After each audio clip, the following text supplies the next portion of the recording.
I was on Reddit the other day and I saw a post that troubled me and I thought that I should probably make a video about it. So, this indie game on Steam has taken quite a hit for being a fraud game. It's called Journey of the Light. It looks completely normal, almost like a well-developed indie game that was selling fairly well for being indie. It claimed to have 8 levels, but the game was supposedly so hard that it was nearly impossible to beat the game. In fact, the only person who has at least 3 achievements from the game is the developer himself. As a matter of fact, he's the only person in the world with an achievement from the game. No one else in the world has an achievement for the game. But is it because the game is hard, or because the game only has one unbeatable level? So a few people decided to dig into the game files and source codes to see what the problem was, and how come nobody could come close to beating the level, stuff like that. What they did is they found out that there were files for levels 0 through 12, basically level 0, level 1, level 2, level 3, so on and so forth, which seems pretty normal, right? But when the files are replaced with another file, so say you swap 0 for 5, it loads that file instead, so level 5 would load level 0, and level 0 would load level 5, which is pretty odd. Here's a major issue that was found by the people who went through the source code. 4 of the files had the same exact size and creation date, almost as if the file was copied several times and just renamed to give the illusion that it was another level. Now, if you don't understand what I'm saying, go on your computer, okay, if you have a word processing software, just type, like, hi in there and save the file. Copy that file multiple times and go into the properties. You'll see it has the same creation date and the same file size, because virtually it's the same file. But you can rename that file multiple times. That's probably what this guy did on these files for the levels. So the source code kinda shows that there's only one level that was really coded, made so hard that it was unbeatable, and no levels beyond that were made, so he could give the image that the game was just too hard to get past the first level, and he could post a game with one level where it says he had 8, and the level's so hard that you can't get to the other 7. That's a pretty shitty thing to do. But a good developer and a good person would notice that when people were pissed that this information surfaced, he would fess up, he'd allow refunds, he'd apologize, he'd pull the game off the market until it was fixed, right? Well, not this guy. He was constantly attacked on Twitter, Reddit, and Steam to pull his game, fix it, allow refunds. He was called out repeatedly for the seemingly unfinished game. People were sending him photos of the source code. They were just giving this dude hell, and very deservingly too. Now, instead of trying to fix the problem, he blamed the people who got into the source code.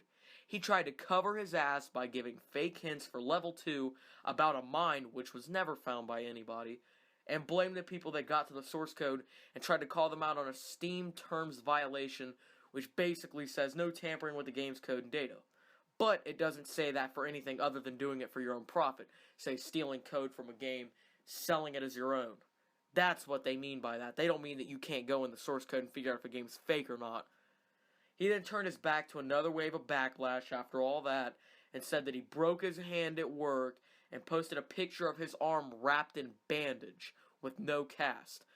It was literally like he took gauze and just wrapped it around his arm, See, if you break your hand, typically they have a cast that goes maybe halfway up your forearm and around the fingers that might have been affected, and it's usually got color to it. It's really thick and solid.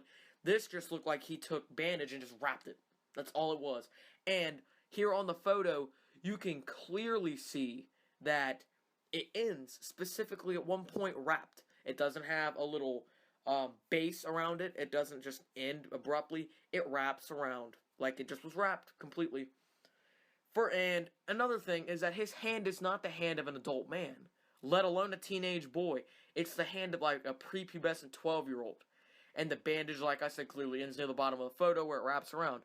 Plus, if he broke his hand, he'd have a hand cast, not this fake forearm cast.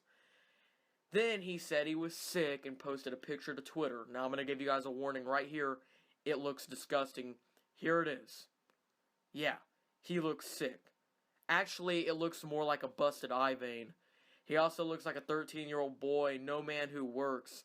I doubt he's breaking his hand in any work.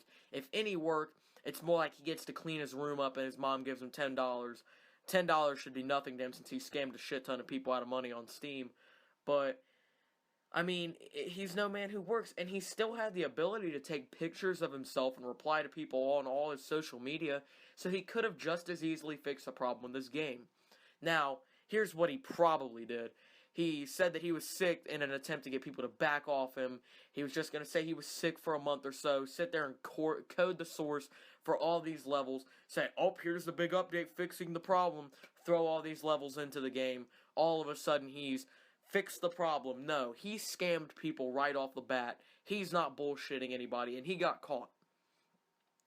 So, another thing he did was add a trading card for his game that you earned after playing a total of 2 hours. After 2 hours in a Steam game you played in the game, you can no longer refund a game. Shifty and shitty, huh?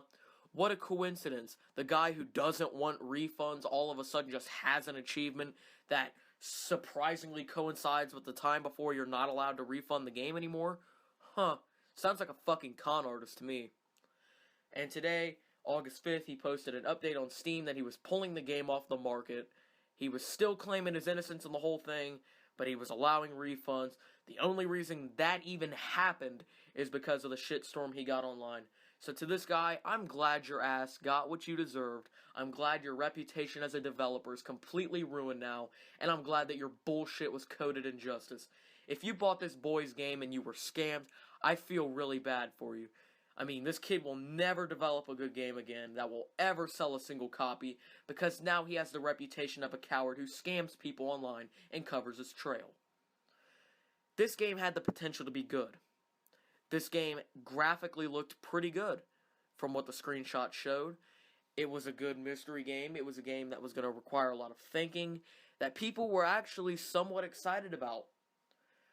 But he had to go and scam people and thought that he wasn't going to get the revolution of the internet that he did.